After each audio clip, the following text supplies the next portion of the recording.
Caros amigos, bem-vindos a mais um episódio de Hoje no Mundo Militar. Neste vídeo falaremos sobre o plano de Vladimir Putin para armar os adversários dos Estados Unidos, uma espécie de vingança russa por aquilo que os aliados estão fazendo na Ucrânia.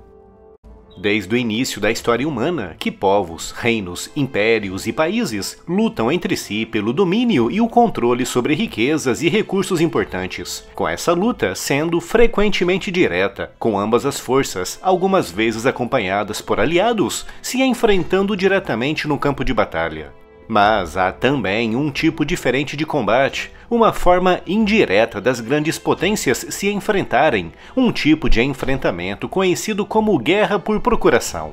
Através das guerras por procuração, dois ou mais reinos podiam lutar, sem o risco dessa luta escalar e se transformar em uma guerra direta entre grandes e poderosas potências. A história está repleta de casos de guerras por procuração, como na época do Império Bizantino, o sucessor do Império Romano e que entre os séculos V e XV se especializou em fomentar e financiar guerras entre potências rivais, visando enfraquecê-las para que pudessem ser mais facilmente subjugadas. A Inglaterra e a França, que durante séculos foram grandes rivais, também se enfrentaram muitas vezes em guerras por procuração, como durante a Revolução Americana entre 1765 e 1783, com a França financiando e armando os rebeldes americanos na sua luta de independência contra a Inglaterra. E o século XX, após o fim da Segunda Guerra Mundial e com o início da Guerra Fria, também foi um período muito rico em guerras por procuração, com o Bloco Ocidental, liderado pelos Estados Unidos e com aliados importantes na Europa Ocidental, enfrentando o Bloco Oriental, liderado pela Rússia Soviética e a China Comunista, resultando em guerras por procuração altamente letais e custosas, como a Guerra da Coreia nos anos 50, a Guerra do Vietnã entre os anos 60 e 70 e a invasão soviética do Afeganistão nos anos 80. Em cada um desses conflitos, os Estados Unidos, a União Soviética e a China se enfrentaram indiretamente no campo de batalha, tudo com o propósito de causar danos no adversário, mas sem o risco de se envolverem diretamente em um conflito que poderia facilmente escalar para uma guerra nuclear. E agora, no século XXI, é claro que não poderia ser diferente, com as guerras por procuração ainda sendo um recurso amplamente empregado pelas principais potências, com o maior exemplo disso ocorrendo neste momento na Ucrânia.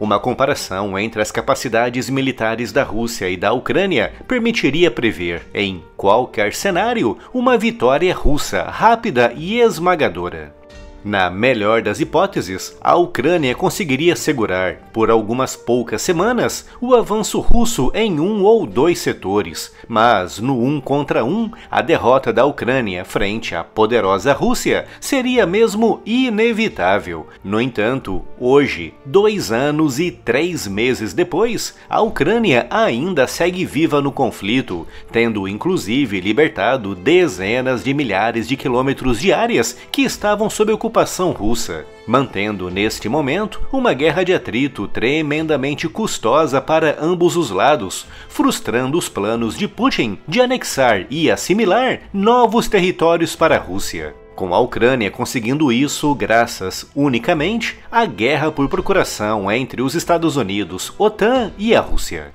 A aliança e os Estados Unidos negam que aquilo que está decorrendo na Ucrânia é uma guerra por procuração, afirmando que aquilo que está acontecendo ali é apenas um esforço coletivo para garantir a defesa de uma nação sob ataque. No entanto, é claramente óbvio que se trata de uma guerra por procuração idêntica ao que aconteceu na Coreia, no Vietnã e no Afeganistão.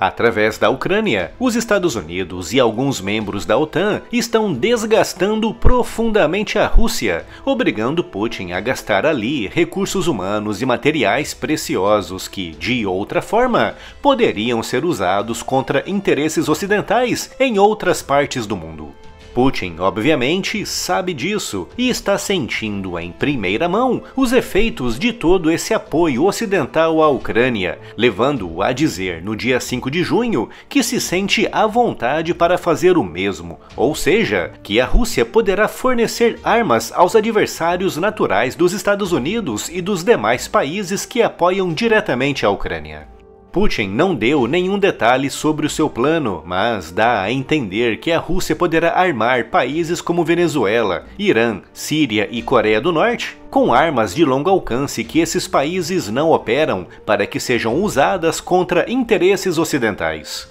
No caso da Venezuela, do ditador Nicolás Maduro, o alvo seria a pequena Guiana, um país que Maduro quer invadir para anexar 70% do território rico em minas de ouro e principalmente petróleo e gás natural. Como os Estados Unidos garantiram que atuariam diretamente para proteger a soberania da Guiana, o fornecimento de armas russas para a Venezuela a atacar obrigaria os Estados Unidos a desviarem recursos militares para a América do Sul. No caso do Irã e da Síria, o alvo seria Israel, um importante aliado dos Estados Unidos, e no caso da Coreia do Norte, os alvos seriam a Coreia do Sul e o Japão. No entanto, há dúvidas sobre a capacidade da Rússia em fazer isso, já que, como sabemos, todas as armas russas mais avançadas estão sendo usadas justamente contra as armas ocidentais que a Ucrânia vem recebendo desde o início da invasão, o que significa que sobra muito pouco para a Rússia dispensar em envios para outros países.